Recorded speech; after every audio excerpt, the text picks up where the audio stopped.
Hi everyone, আজকে share করছি আমাদের লাইফের খুব বেস্ট একটা মুহূর্ত, যেটা কিনা আমাদের গৃহপ্রবেশের দিন, যেদিন আমরা নতুন আমাদের ফ্ল্যাটে প্রবেশ করলাম, যেদিন আমাদের নতুন পুজো হলো, ফ্ল্যাটের গৃহপ্রবেশ হলো সেদিন।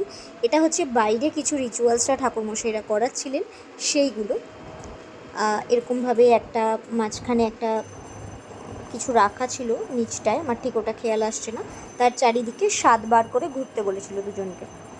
তো বিয়ের যে 7 বার ঘুরছিলাম না, সেটার কথা আমার মনে আসছিল এখানে। তো যাই হোক, এবার হচ্ছে মিস্টার রায়ের ওকে বুঝিয়ে দিচ্ছে যে কিভাবে নারকেলটা ফাটিয়ে ঘরে ঢুকতে হবে। প্রথমে ওকেই এটা করতে হবে। তো ও সেটা ব্যাস, ও যেটা করলো পুরো মানে কনফিউজ হয়ে পুরো এত জোরে নারকেলটা ফাটালো। ঠাকুরমশাই বলেছিল যে একবারে ফাটাতে হবে, তাহলে ভালো। তো ও ভাবলো যে আমাকে একবারই ফাটাতে হবে, ওই জন্য গায়ের যত জোর ছিল দিয়ে এমনভাবে ফাটিয়েছে, নারকেলটা পুরো স্লিপ করে চলে গেছে, জল পুরো এদিক ওদিক ছিটকে গেছে। তো যাই হোক, যেটুকু ছিল সেটা দিয়ে কাজটা উদ্ধার হয়ে গেছে।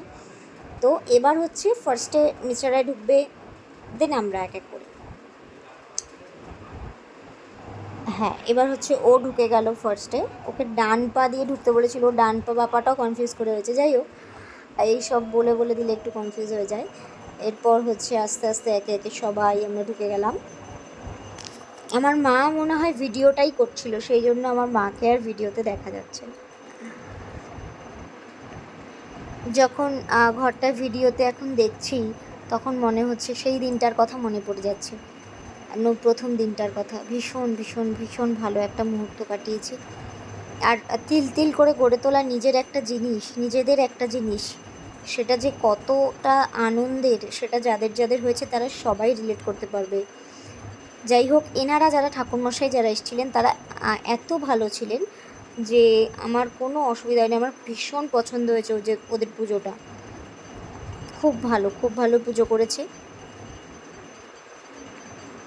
এরা অ্যাকচুয়ালি আমার খুব পরিচিত ঠাকুরমশাই, মানে এই যে এখানকে যারা রয়েছে, ভোলা কাকা যিনি এই যে আমার পিছনে যে আছে, উনি হচ্ছে মেন পুরোহিত। উনি 4 জনকে নিয়ে এসছেন।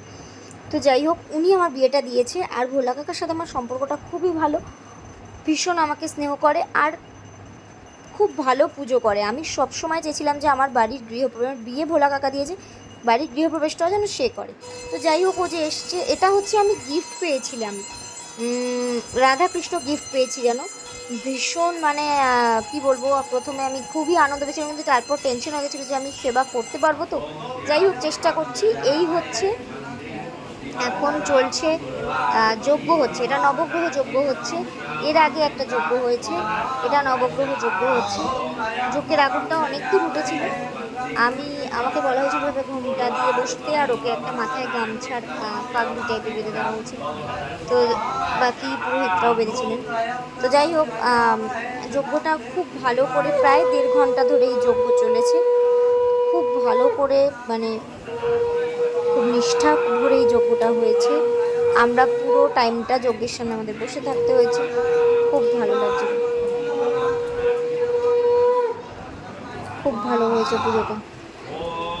আর যারা যারা পুজোটা দেখেছে না, যারা এসেছিল বাড়িতে, প্রত্যেকে এত এনজয় করেছে পুজোটা। আমি শুধু একটা জিনিসই ভাবছিলাম যে এখানে একটা সত্যনারায়ণের পাঁচালি পড়েছিল, সেই পাঁচালিটা এত দুর্ধর্ষ পড়েছিল, আমি ওটা কেন রেকর্ড করতে পারলাম না আমি জানি না। মানে ওটা এতটা মন দিয়ে শুনছিলাম যে মানে কি বলবো, মানে আমি আর রেকর্ডিং যে করবো সে কথাটা আমার মাথা থেকে বেরিয়ে গেছে। এগুলোও আমি রেকর্ড করতে পারিনি, আমার মা করে দিয়েছে। যেটুকু করেছে মানে অনেক করেছিল বলে আজকে ফেসগুলো রয়েছে, দেখতে পাচ্ছি, তোমাদের দেখাতে পাচ্ছি। থ্যাঙ্কস টু মা। আর হচ্ছে যজ্ঞটা প্রায় এখানে যেটুকুনি ভিডিওতে দেখানো হচ্ছে প্রায় বোধ হয় হয়ে এসছে।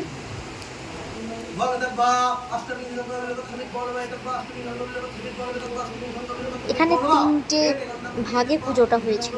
প্রথমে হয়েছিল রুদ্রাভিষেক করা হয়েছিল, তারপরে সত্যনারায়ণ পুজো করা হয়েছিল, তারপরে মা চণ্ডীর পুজো করা হয়।